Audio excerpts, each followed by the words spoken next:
All right, everybody. Hope you guys are all having an absolutely amazing evening. Welcome to our session. I'm your host, Chuck Fulkerson. For those of you that I have never had the pleasure of meeting, I am the one of the co-founders and senior trader at tradersarmy.com. Glad you guys are able to join us for tonight's option session. We're going to talk about how we can use options to both grow and protect our portfolio. So I know a number of you are already subscribers and you are trading futures and probably trading currencies, but maybe not as much inside of the options world. So tonight we're going to talk about expanding our horizons into trading options. We're going to look at why we might want to trade options, what they can do for us. And the interesting thing about options, here's the thing that I love.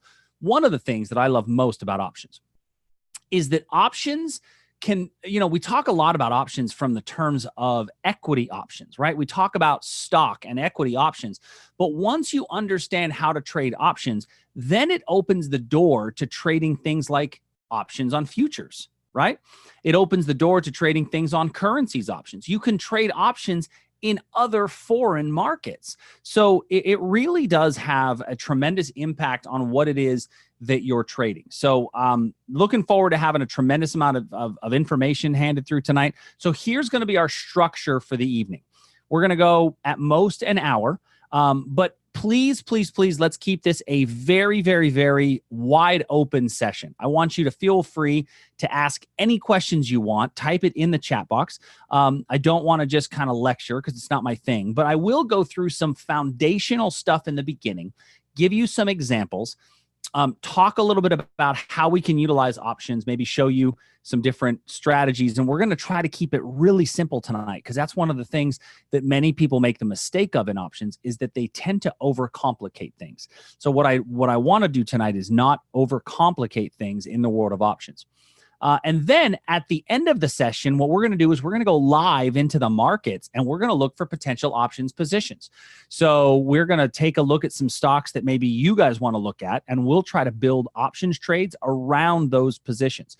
Now, we're not going to go too crazy. We're not going to be doing a lot of the multi-legged option strategies, but we will talk about some potential options positions that you guys might be interested in or maybe want to take a look at. So that's the plan and the structure for tonight. So real quick before we get started, one of the things that I always want people to do is to use the chat box. So before we get started, do me a favor, everybody who's in the room, I know it's maybe not something you're used to doing, but I want you all to at least say hello in the chat box and let me know where you're coming from. I know there's a number of you that I recognize from our normal daily market commentaries and our live trading rooms, which today was a phenomenal live trade room, by the way. I hope a lot of you were able to catch that. So let's see. I got William Denton from Yardley, PA. Awesome.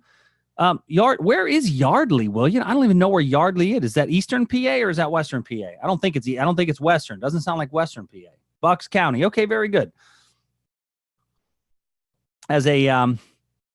As a Pittsburgh guy, I didn't think it was. So, hey, Phil, good to see you. Beepaw from Katy. Wonderful. Katy, Texas. And then we've got, let's see, we've got a couple of other. A 2-iron from Trenton. Beautiful. That's always good. Well, maybe your 2-iron. Mine's a little weak. So, Marinelle and Stone Mountain, good to have you with us. Great to see you again. And thanks for joining us this evening. Okay. So, Aaron in Topeka. Beautiful. Topeka, Kansas. All right.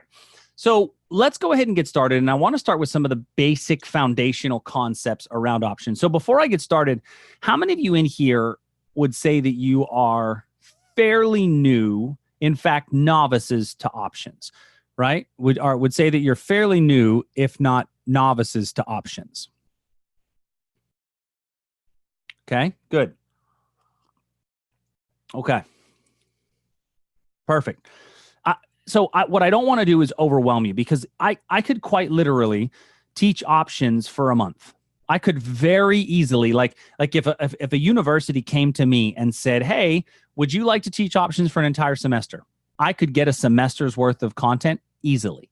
But we're going to try to reduce it to its essence. And the most difficult thing to do is to take a complex complex system and make it simple. And that's what I'm going to work on tonight, is see how simple we can make it. So we're going to start with some very basic options definitions and terms and why we might look at options versus stock. Because I'm going to start tonight. I'm going to talk mostly about equity options, right? We're going to talk mostly about equity options, not about futures options. But if you understand equity options, then you can move into futures options, right?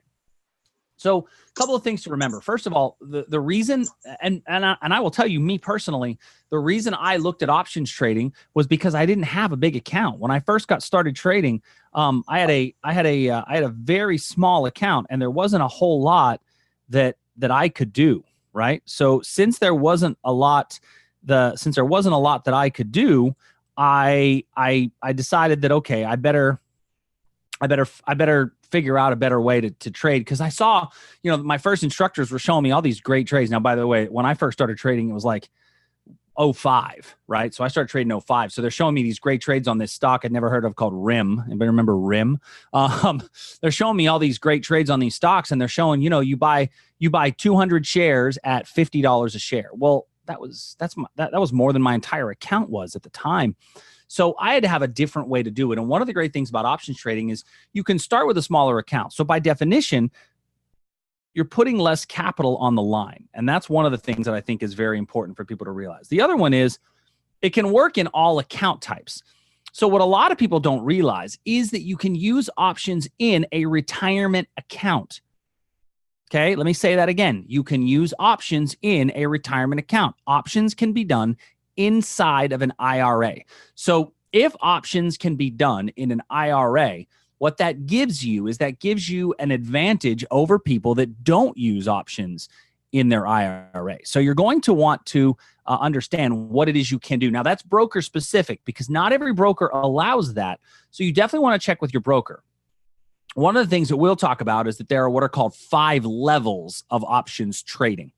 And let me make it really simple, and I'm going to reduce it to the ridiculous. Your broker should at least let you do up to level 3 in your retirement account. So call your broker and ask for authorization level 3, okay, at the very least. And theoretically, you should be able to do even a little bit higher than that, but definitely levels 1 and 2 and 3, okay? Now, we'll explain what 1 and 2 and 3 are a little bit later, because I think it's important to know.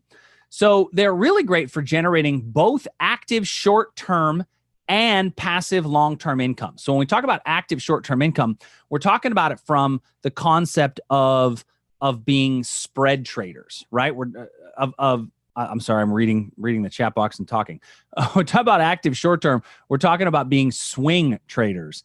We're talking about being swing traders, and being a swing trader is an important thing, because it allows me to get in and out of markets a little bit faster, right? I want to be able to get in and out of markets a bit faster and take advantage of the swings on market moves. So options are phenomenal for that, especially when I understand how time decay works.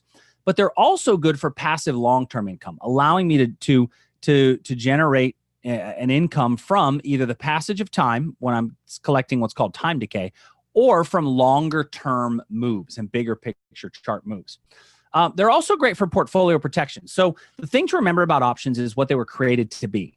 For those of you that are unaware, options were primarily created, right? They were primarily created as insurance policies. They were created as insurance policies designed to protect your portfolio. So we'll talk about what they were created for in a little bit when we get into the definitions of each of the 2 options. They're great as a stock replacement. So instead of trading stock, we're going to trade options. And the examples I show you tonight are primarily going to be stock replacement examples. This is a big one. So we can obtain what's called dynamic leverage with limited and defined risk. So let me explain what dynamic leverage means. So when I look at dynamic leverage, and let me clear this off. Now, I'm going to try to write this out, so hopefully this will make sense to everybody.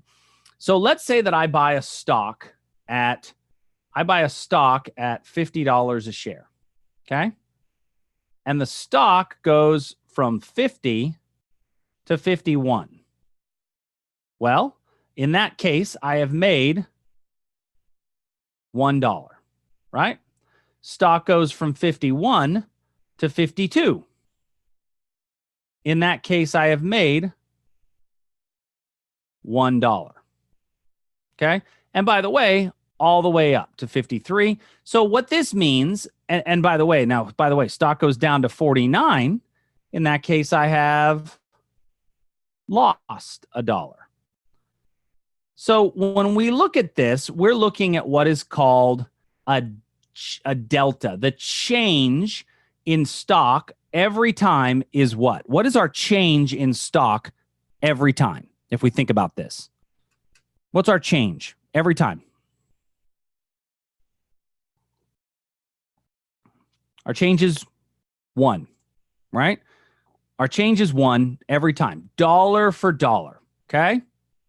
Now, since our change is 1 on the stock, we don't have any dynamic leverage. We have no leverage at all. Stock moves up $1, our portfolio moves up $1. That's really no leverage.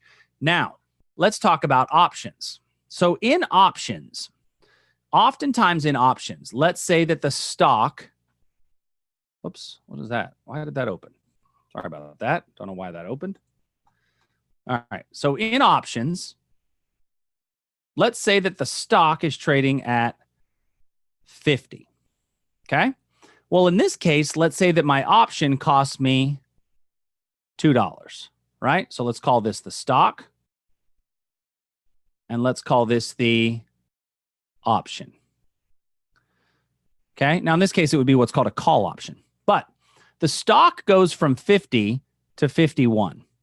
The option goes from 2 to 250. Okay. Now, the option doesn't give me dollar for dollar movement. Stock goes from 51 to 52. The option goes from 250 to 315. The stock goes to 53. The option goes to 4. The stock goes to 54.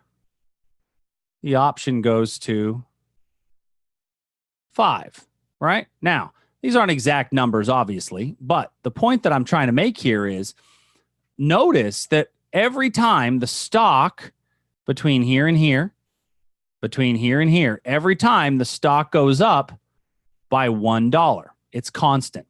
Well, the option has what's called dynamic leverage. The option for the first dollar movement in the stock goes up by 50 cents.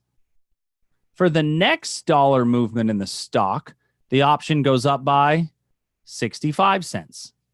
For the next movement, the option goes up by 85 cents. And for the next movement, the option goes up by $1. Now, at this point, it's not going to get bigger than $1.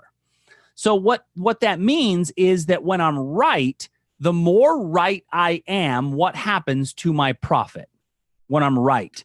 If I bought the stock and if I bought the option that I thought was going to go up in value, what happens? The more right I am, the more money I make. Okay?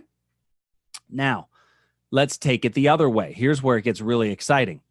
Let's say that your stock goes down, change color here, to 49.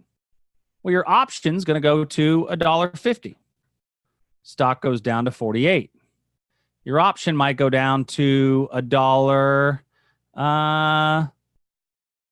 Let's say $1.15. Stock goes to 47.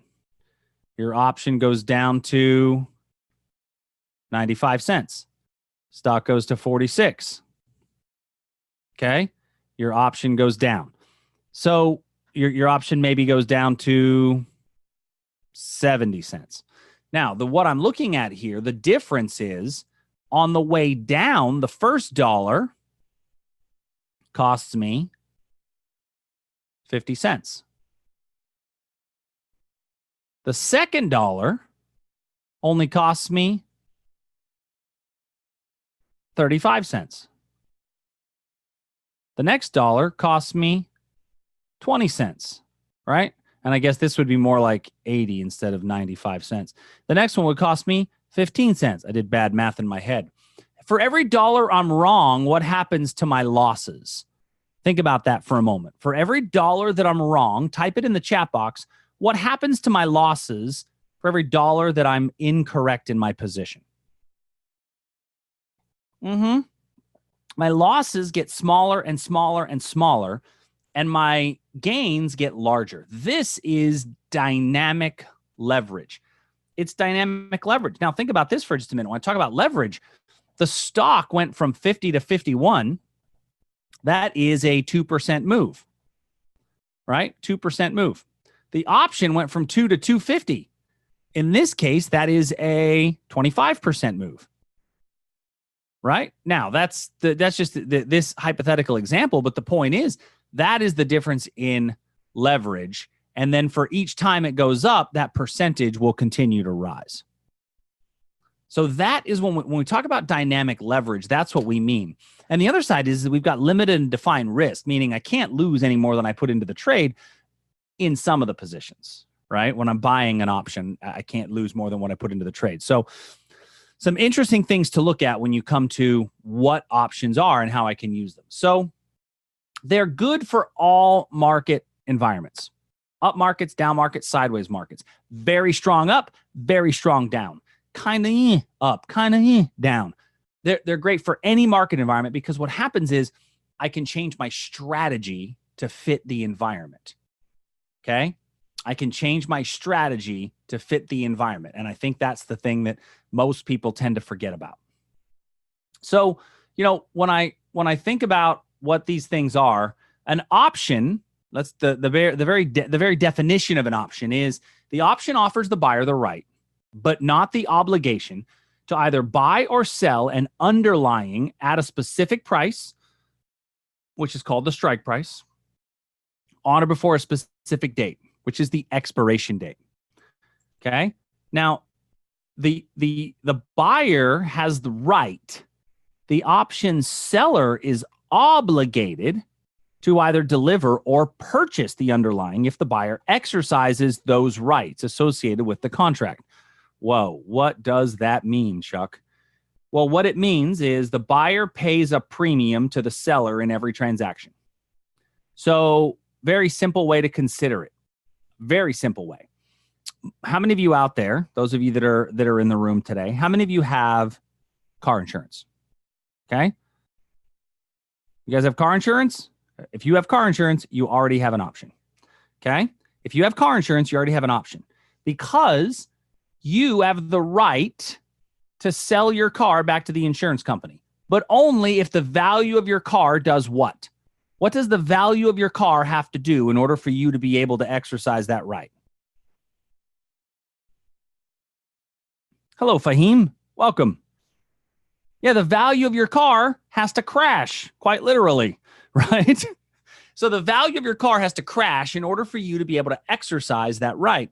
So now, but if that happens and your car is totaled, do you have to file a claim? Let's say that you get into a big car accident. Oh, you don't get into a big car accident. A meteor falls from the sky and crashes your car. You have nothing to do with it, right? Keep you safe. Do you have to file a claim? Are you required to file an insurance claim? Nope. There is nothing that says that you have to file a claim in that instance. You have the right, but not the obligation. Now, if you file the claim and the car is totaled, does the insurance company have an obligation to pay you for that car? Yeah. Now, when they pay you for the car, what are they also going to take? They're going to take the car, right? Now, interesting. So I live here in Houston, and we had a lot of people's cars that were totaled during Hurricane Harvey a couple of years ago. In my neighborhood, it's actually kind of humorous now. My neighborhood has like 40% of the cars in my neighborhood are Teslas because everybody got a new car after Harvey. But that's because the insurance company bought their cars. And a lot of them wanted to just get the cash and keep their car. No, the insurance company's not going to do that because they are purchasing the vehicle. So when you think about options, an option is an insurance policy on stock. That's all it is. So there's two types of options. And the option I was just talking about, The option that that I was just talking about was what's called a put option. Okay. Now, a put option in the example that is a put option, which was the car example, the buyer has the right to sell the underlying at a specific price on or before a specific date. Now, this is specifically what's called an American style option. In an American style option, they can do it on or before a specific date. In a European style option, they do it on a specific date. So that is something that is different between American style option and European style options. So the buyer has the right to sell. The seller has the obligation to buy the stock at a specific price on or before a specific date. So this put, the thing I want you to remember about puts, if you're taking notes, is this is insurance for long stock. That's the thing to think about a put. And a put is insurance against long stock. Why would I need to use that insurance? Well, let's look at an example. See, if I buy a stock, let's say that there's a company that has had just gangbuster movements, right? Let's say there's a company that has had absolutely gangbuster market movements, and over the last year, it has done nothing but rally, right? You've got a company that over the last year has done nothing but this. It's just gone up and up and up, and maybe it had a nice pullback to get you back in, but then it's gone up and up and up, and it's gone up over the last year 75%. It's had a huge run. Okay. So this company has just gone straight up, and you see that at the top, it's consolidating a little bit. So you decide, you know what I'm going to do? I'm going to buy it when it gets up above here. And you say, okay, I'm going to buy it on a breakout, and you buy it right there. So you buy right here, and you place a stop right underneath there, right? You place your stop right there because you want to make sure that you're protected. So you buy right here,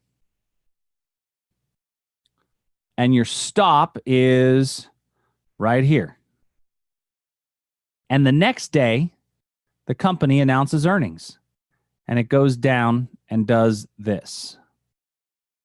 Where do you get out? Do you get out at your stop?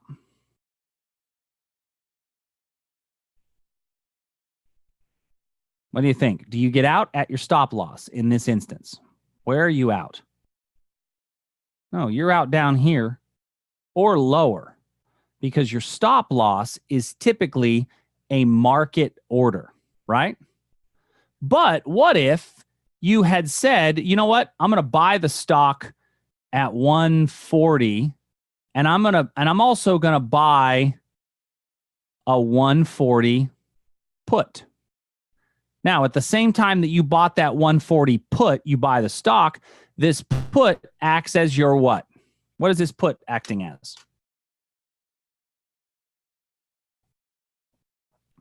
Yeah, that put is acting as an insurance policy. That's exactly the way to think about that position, right? So let me give you an example. By the way, those of you that watched the daily, or that were in the live trade room this morning, hopefully you're able to catch some of this move that we had in the S&P today. This was a gangbuster move from this morning's room. Anybody catch that today, by the way? Anybody in the room catch that one? So real quick, so here's an example. Let me go to a daily chart. Here's a stock that just recently did that, right? Had a really nice move. Actually came back to an all-time high. Over the course of the last year, it's gone from about 60 to 145. But on this week's earnings report, what happened? Well, the stock collapsed and went from 144. Now it's down at 105. So what happens is on this, Even if you had a stop loss underneath the prior day's low, you're out down here. And you think you're out at 130 and you're out at 125. And this is an example of a gap. Now, what if instead, because maybe you had acquired it at the breakout and your breakout opportunity would have said to buy it somewhere in here. What if you'd acquired it at 132 and as it rose up, you said, you know what? I'm going to buy the 140 put, right? Now, if you buy the 140 put, you have the right to sell the stock at 140, no matter how low it goes. So your put goes up in value as the stock goes down in value. Okay? Does that make sense to everybody? Click on a yes, or let me know if that makes sense to you. If that concept makes sense to you, type it in the chat box. Good. So a put is insurance against long stock. That's the way to think about it. Well, what is a call? Well, a call is the right to buy a set stock at a set price on or before a set date. So this was created as insurance for short stock.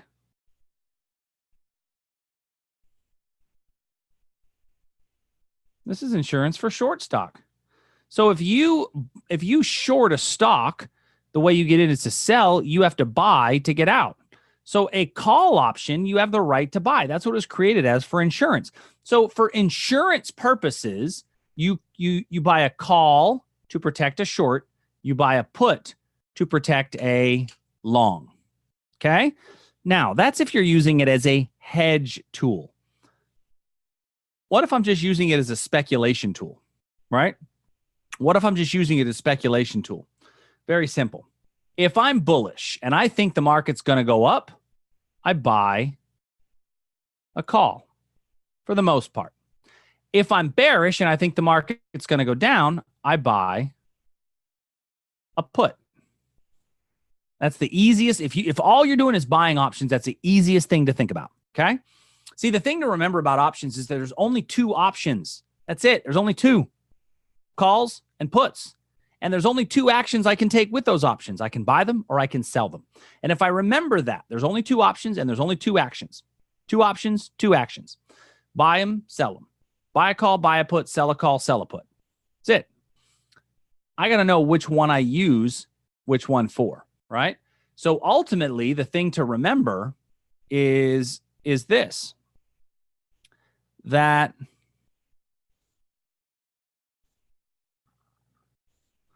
when I'm bullish, I can either buy a call or sell a put. When I'm bearish, I can either buy a put or sell a call. Now, what's going to make me do the difference, whether I buy or sell? The difference is going to be what's called volatility, implied volatility. And I don't have enough time today to go into every aspect of implied volatility, but understand that implied volatility is a very important part of everything that we do. And implied volatility essentially means what's the fluff that's put into the pricing of the option. So what we're going to look at today is primarily buy a call, buy a put as a replacement for stock. That's primarily what we're going to look at today because it's the simplest. It's the easiest one for people to grasp. Now, the thing to remember is if I buy to open, I have to sell to close, right? We don't buy options to exercise them. We buy options to sell them. If I buy to open, I sell to close. If I sell to open, I buy to close, right? So when I do this, I can sell a call to open the position. The way I get out of it is that I have to buy it back, right? Or I can buy a put to open a position.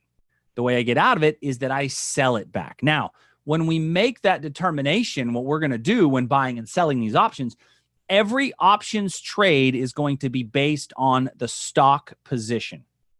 If this, then that. If this, then that. Now, the thing to remember is when I'm buying an option gives me the right, but not the obligation to buy or sell at a specific price. But I only want to make my options decision based on the underlying stock. So let me show you an example of this AMD position. So this AMD position was a trade from our trade feed. Now, this might have been a spread trade, but I've tried to simplify it, and we're just going to look at the call option.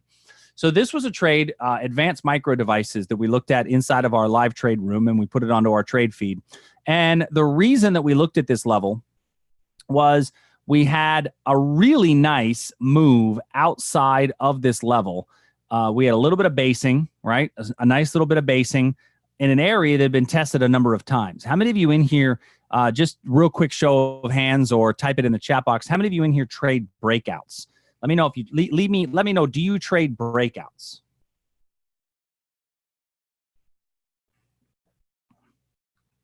Good. Because breakout trading, there is a tremendous amount of opportunity in breakout trading when you see the right moves. So in this one, we had this trade, which had a pretty high probability trade because we had all of the rules that it followed for our breakout. And our breakout rules, for those of you that are not used to our breakout rules, we've actually got a breakout video. But our breakout rule essentially is, has it been touched 3 times? Do I have room to roam? That's the most important things. So we broke out, placed our stop just below. Now, you can buy the stock for $29.96, but if we think the stock is going to go up, in lieu of buying the stock, we can buy the call. Now, the way that you do that is you don't just say, well, buy the call for X amount of dollars. No. The way to do it is to use what are called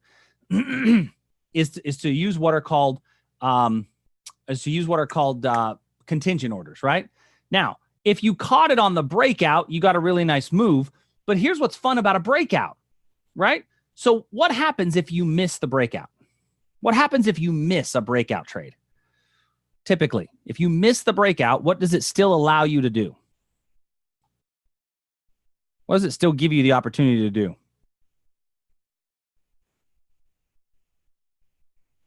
Yeah, it gives you the opportunity to trade the reversal, right? So there's one of the things that we talk about a lot is that there's really 2 types of trades that we look at. We look at breakouts and we look at reversals.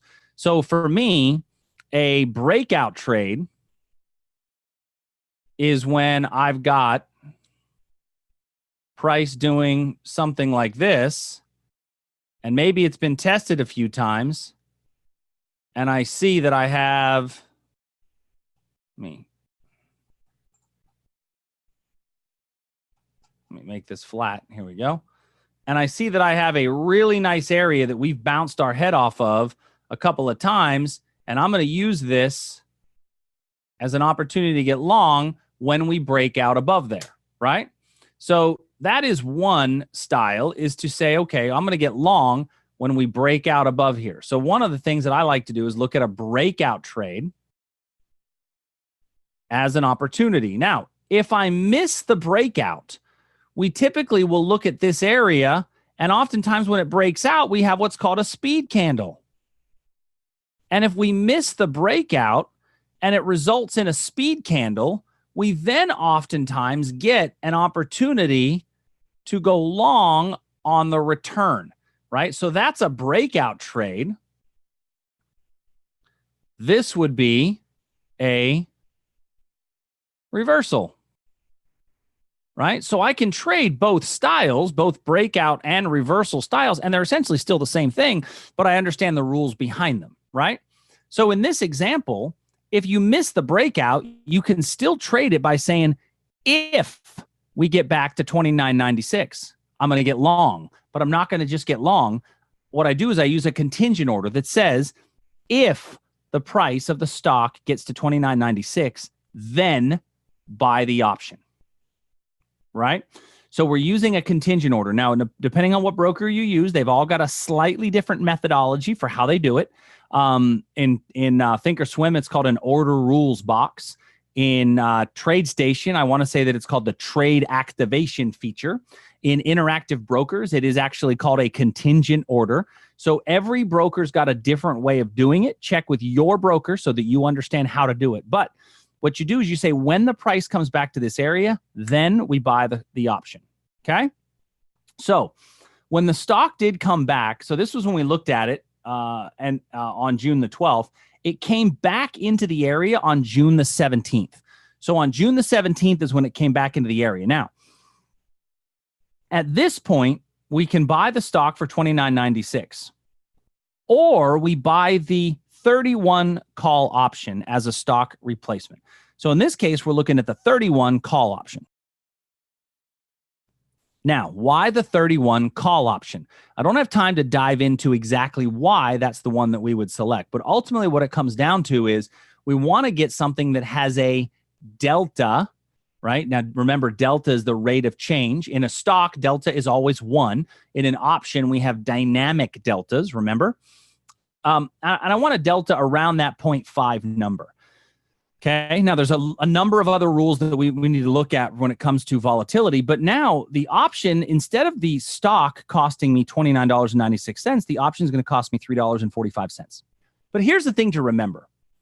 In a market, and if you're taking notes, write this down. If you're not taking notes, get a pen and write this down, because it was like a light bulb moment when I learned this. You only have control of one thing in a market. That's it. One thing. The only thing you can control in a market is how much you're willing to lose. That's it. You can't control what the market does. You can't control how much you make. You can't control where it goes, how long it goes sideways. You can't control any of that. The only thing I can control is how much I'm willing to lose.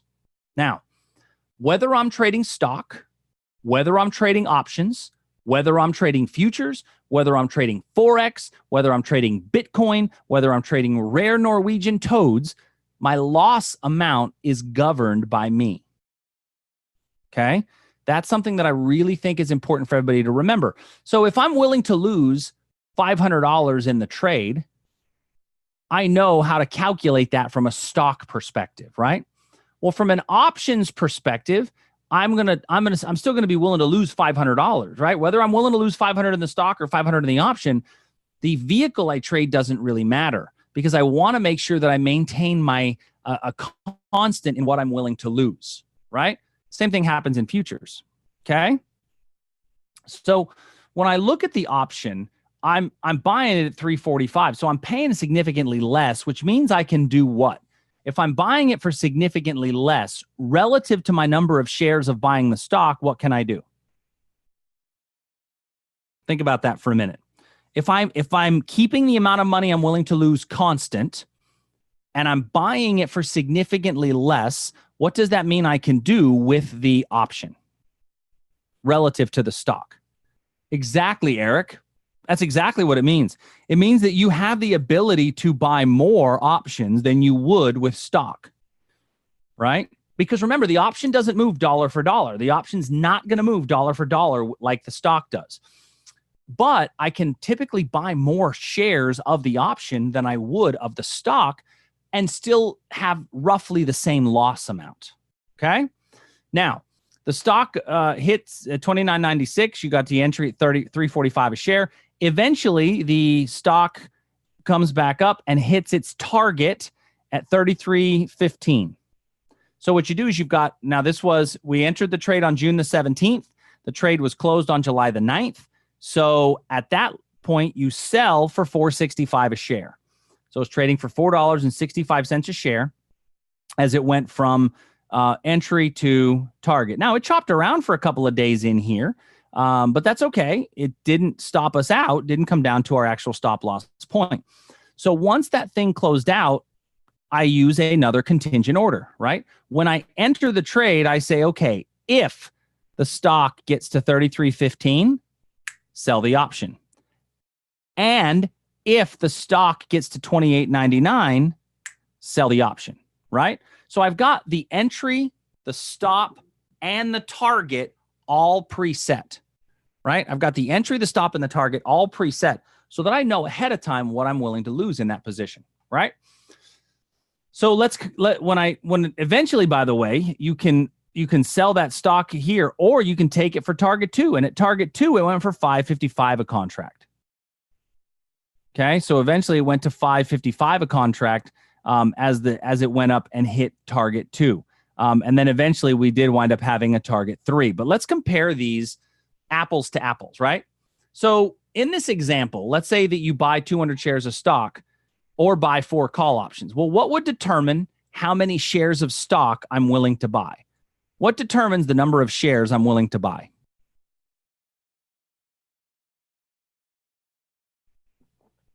How do I determine the number of shares I'm willing to buy? The amount I'm willing to lose. That's exactly right, Brian. 100%, the amount I'm willing to lose. So, by the way, here's the way to think. Here's the way you calculate that in case you've ever wondered. For stock, it's a very simple equation. You take the amount of money you're willing to lose, willing loss, divided by risk, and that gives you position size in the world of stock. Okay. So let's say that let's say that you've got a willing loss of $300 and you've got a risk of 75 cents a share, right? Well, if I take 300 and divide it by 0.75, what is 300 divided by 0.75? It's 400. I shouldn't have needed Siri to tell me that. She's good at that. So this tells me if I'm willing to lose $300, I can do at 75 cents, I can do 400 shares. Now, that doesn't mean that I would do 4 options contracts, because I then need to go look at the option and see how many contracts can I trade if I'm willing to lose $300. And the way that we do that is we use what are called risk graphs. A risk graph will tell us what we're willing to lose. In about 10 minutes, I'll go through a couple of risk graphs and show you, based on what we're willing to lose, how many we could do. In this case, if you're willing to lose, buying 200 shares of stock, you've got a risk of about $314. In the option, you had a risk of $332. So you do 4 call options. So the investment in the stock is $59.92 and the option's at $13.80. Your max risk, $59.92, $13.80, meaning the most I could lose if everything fell apart, right? Now, obviously, we don't expect to lose the most because we've got our stop loss in place. So my stop loss risk, $314 versus $332. The realized profit in the stock was $784. In the option, it's $660. Fairly close in number, but look at the ROI. 13% in the stock versus 48% in the option, right? It's just an overall better use of capital. It's a better use of capital in your position. But the key to remember is you control what you're willing to lose, okay? I'm going to look at a couple more examples, and then we'll go look at some live markets. Here's another one in silver, SLV. So in SLV, we've got an area here. We had an entry down here at 1408 as price comes back into this fair price value demand area, and our target up here at 1560. So this is an ETF, right? So this is an ETF, silver, set up on June the 27th. Price came down into that level. Price came down into that level on the 5th. And so this was a longer term position. We went out to the January 21 options, meaning we plan on staying in this one for a while because frankly, it didn't really move all that much. We didn't think it was going to get up to here anytime soon. We went all the way out to January on those options. So buying the $15 call option was $1.44 a share. So we spent $1.44 instead of $14.08. But this gave us all the way out to the expiration in January of next year because this was a longer term trade. Well, lo and behold, we had a straight up parabolic move in silver, and the trade that we thought we were going to have to be in for months and months and months, well, it made its target in about 20 days, right? Quickly moved up, made its target, and rallied up to that level. So what cost $1.44 to get in is now $2.19 a share. So buy it for $1.44, approach the target for $2.19. Now, if you look based on this position, if you're willing to lose about 200, then in this case, you do 500 shares of stock or 10 call options. So it's an investment of $7,000 versus an investment of $1,400. Realized profit $755 in the stock, $750 in the option, but your profit of $750 is against $1,440, right? Your ROI is 10.7% in the stock, 52% in the option. It's 5 times the ROI on 80% less investment. Okay. Eric has a great question. So Eric's question is, what's a good time period when choosing expiration days? So the important thing to think about here, Eric, is how long do you plan on staying in the trade? That's the thing to consider. If you're only going to be in the trade for like a day, if it's a day trade, or you're going to be in the trade for a week, you don't have to go out 90 days. You might go buy a 60-day option or 45-day option. If you're going to be in the trade for 2 months, well, I want to go out probably at least 4 months on the position, right?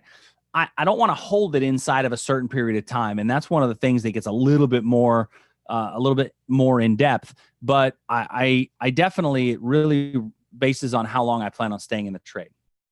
Last one on these examples. So real quick, ABBV, price, short stock. This was a short stock or buy a put option as the stock breaks down below this fair price demand area. So we've got this set up. The stock is $72.19. The 70 put option was $2.50, right? A much lower cost entry. And this was on June the 8th. So price broke below our line of support, broke through that area of support, that demand area, and continued to move down to its target. Now, this was a short opportunity.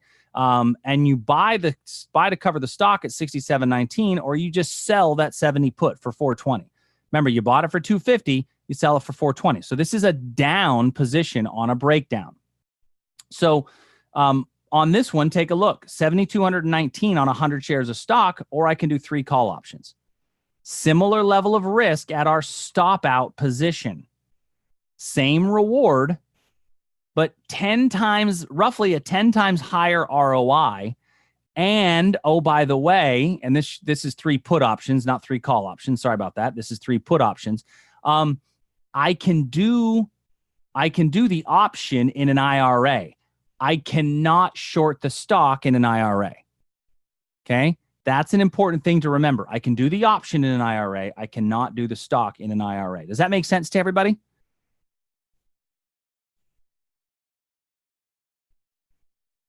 Very good. Okay. So what I want to do is I'm going to go through a couple of live examples, and hopefully you guys have some stocks in order for me to really use. But a couple of things I want you to take away from this. First of all, some of the takeaways. What's the only thing that I can control in a market? Come on, get your fingers ready. Type it into the chat box. What's the only thing I can control in a market? Exactly. The amount of money that I'm willing to lose. And that's the key to remember when it comes to position sizing.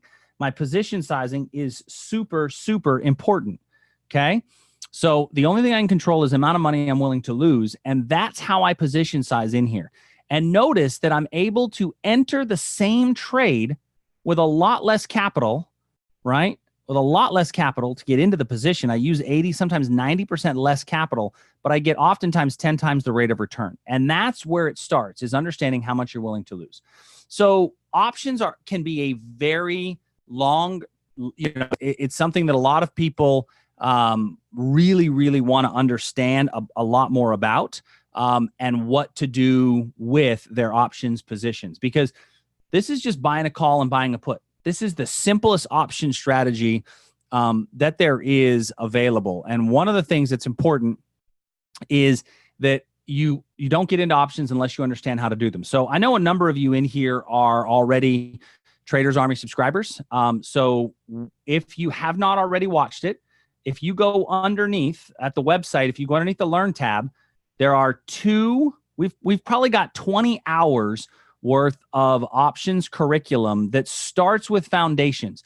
So begin with options foundations. The options foundations course is, what is an option? Premium calculation, liquidity, volatility, options Greeks, everything as far as the foundations of options to get you in and get you started.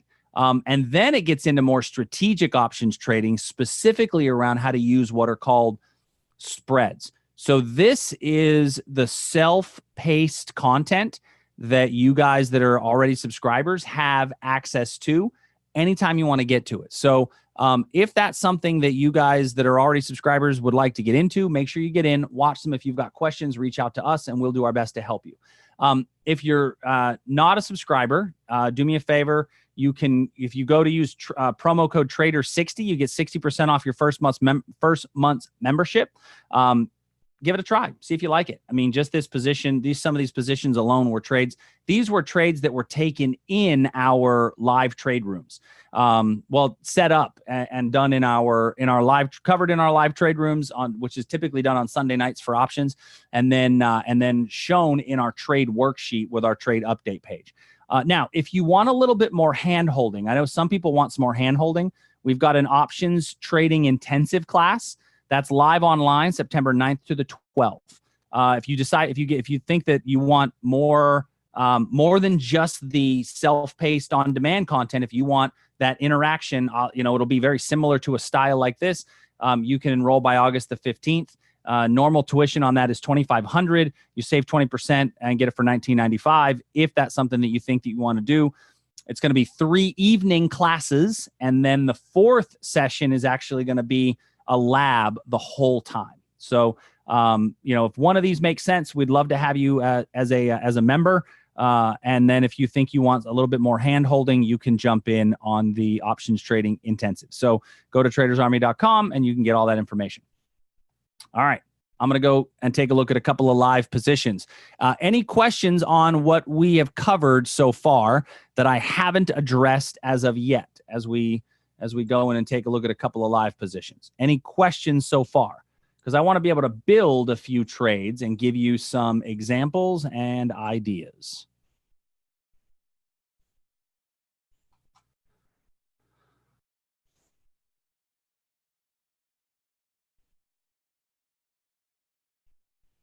All right. You guys are awful quiet out there tonight. So no problem. So let's look at a couple of, excellent. I'm glad D likes it. Beautiful. So let's look at a couple of ideas. Let's see. Joe is asking about Facebook. So let's go look at Facebook. Now, when I look at Facebook, let me delete all of I'm just going to get rid of all of my old drawings. Remove drawings, clear drawing set. All right. So let's look at Facebook and let's look at an opportunity. Now, when I look at options, one of the things that we do when identifying options trades is I want to find trades that are in the right volatility range. So what is our volatility range? Well, we've actually got on the website, you can download it. It's a custom indicator that shows the IV range. And when I want to do this, I want to use the implied volatility in the lower 20%. I mean, all we've really done is taken our implied volatility and put in some areas to kind of see where we would be buyers and sellers. And right now I'm in the lower 20%. So that means I could simply buy a call or buy a put, right? I could simply buy a call or buy a put on this position if I decide I want to get into it. So let's look at Facebook. So when I look at Facebook, the first thing that I do is if I go to the big picture, my big picture trend is definitely up. If I'm using the weekly chart as my big picture trend is definitely up. And we've come down into an area that could be a bit of a demand zone, right? So let's go to a daily chart. Yeah, we're a little bit here in the middle, but we're coming up off the bottom. So I'm okay just getting on the call if I think it makes sense. Now, I'm not at all. Not in love with this level one bit. The reason I don't love this level from an analysis perspective, right? If I'm just looking at it from a straight analysis perspective, is that this level, we came out of it, we based a little bit and then came out again. It's a little bit of a retest of this level, and I don't like the selling pressure of these upper wicks as price is still coming down. Does that make sense to everybody? All right. I don't like the selling pressure as that price is falling. So that tells me that this level of demand is definitely not one that I'm going to be willing to jump on, right? So I'm going to go a bit lower. In reality, I think my best area of demand is this gap fill area. Now, I can't just use this, which is technically a Harami candle. I've got to go all the way to this lower wick down here. and I'll wrap it around the top of this candle's wick. So that would be my zone, 178.14 by 172.61. Now, if that price continues to fall, more than likely my volatility is going to get a bit higher, and I won't be able just to buy the call option. Okay. You said I've got speed candles in the 1 hour time frame. Let's go to the 1 hour time frame. Oh, yeah. So theoretically, I mean, you are. So Joe, are you looking at shorting it somewhere up in here? Looking it up here for a potential short. So I think that's a potential as well. No doubt that that's a potential. You'd actually want to wrap it around this whole area here. It's against the big picture, which is definitely a little bit scarier, but I would be frankly okay with it at this time. So let's say that you decide to take that trade. For the sake of conversation, what we're going to do now is we're going to build this trade as if you're getting into it now, just to look at position sizing. So somebody give me an amount of money. Just type in a number. I don't care what number you type in. An amount of money you might be willing to lose in a given position. Somebody type in, give me a number. And you can't put 0, because if the answer is 0, you shouldn't be doing this. Okay, $500. Perfect. Whether it's 500 or 200, totally irrelevant. Okay? We can do it on both. So let's say that you were trading the stock. Now, if I was trading the stock, what I would do is I would have an entry at about 196.58 and a stop at about go to my hourly chart here again. So an entry at 196.58 and a stop at 198.39.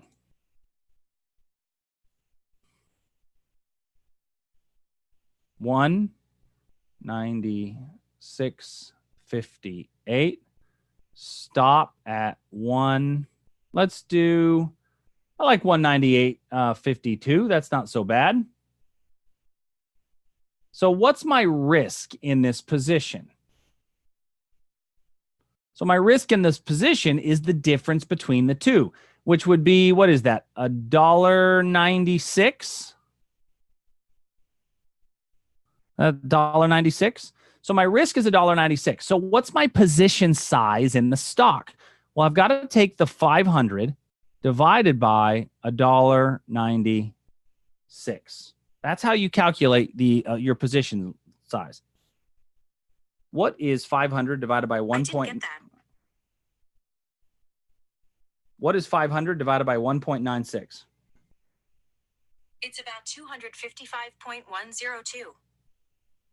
Siri is amazing. So if I'm willing to lose $500, I could do 255 shares. Now, if I'm only willing to lose $200, what is 200 divided by 1.96? That would be about 102.0408. So I could do 102 shares, right? That's how you calculate the amount of money that you're willing to lose. So in the stock, I would do 255 shares. Now, what is 255 times 196.58? The answer is 50,127.9. So the stock is going to cost me 50,120. It's going to tie up $50,127 in my account if I'm willing to lose $500 in the position. Okay? So how do I calculate in the option? How do I do that same thing in the option? So in the option, what I do in order to calculate that is I've got to use what's called a risk graph. Okay? So we're going to use a risk graph. Now, what I would do is I would go to the Analyze, what's called the Analyze tab, and I'm going to put in our Facebook trade. And let's just say this is more of a swing trade position that we're going to be in it for a few days, but not for very long. So let's go to the September option. Now in that September option, I'm going to look, calls are here on the left, puts are over here on the right, and in the middle is what's called the strike price. So where you see the color change is roughly what's called at the money. So in this instance, I would probably buy the 190 put. Going to cost me $6.60 per share. Now, when I go to this thing here called the risk profile, Where was my stop loss on the stock? Anybody remember my stop loss number? What was my stop loss number? 198.52. Very good, Eric. So what I'm going to do is I'm going to draw a line at 198.52.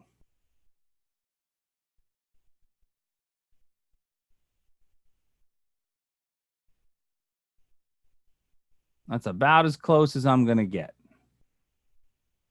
I keep missing it. All right. Actually, I can put it at exactly the right number. 198.52. Okay. So now I've just identified at 198.52 what my loss would be. So on one contract, now I'm not going to hold this all the way to expiration. That's something to consider. This blue line is the value at expiration. What I need to do is look and see if I'm only going to be in this trade for a few days, what's it look like? Let's do 15 days from now. So 15 days from now, which is the blue, if I do, and 15 days from now, that's holding it for about 3 weeks.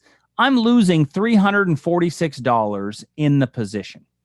So if I do 2 contracts, I'd be losing $700 in the position at my stop loss point. Now, where am I getting that number? Where I'm getting that number is from this area right over here. Okay, everybody see that area I'm putting stars on over there? That's where I'm getting that number. Okay, so what I do is I look at this area here, and when I go over a price, that area there will change. So coming back over here, what I can see is that number on the blue is 702. So that's more than I'm willing to lose. So 2 contracts, I can't do them. I can only do 1 contract. So on 1 contract, if it goes against me, I'm risking about $344. But I'm only going to spend $660 to get into this trade, right? So trading the stock, it's going to cost me about $50,000. In the option, I can do it for $660. What do you think? Makes more sense to do the option? All right. That's the important part. That's what I want to do, is use an option whenever it becomes, and it just makes a lot more sense. I'm able to protect my portfolio, use a lot less of my capital, and get better returns. And when we look at options trades, we analyze it using what's called the risk graph.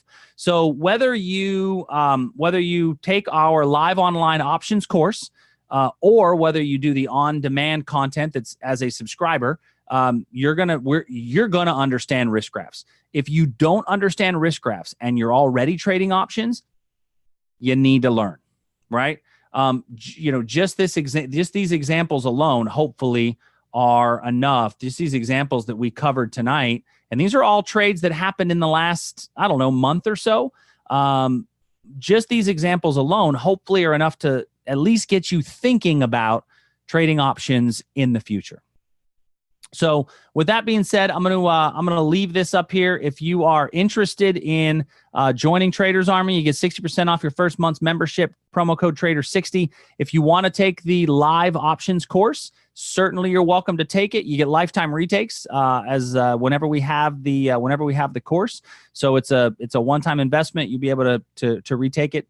But that is all that I have for this evening. I want to open it up for questions. If you have any questions at all, hopefully you guys, if you don't trade options, hopefully you learned something new this evening. And if you do trade options, hopefully it was at least eye-opening on maybe something else that you don't do. So questions before I log this thing off.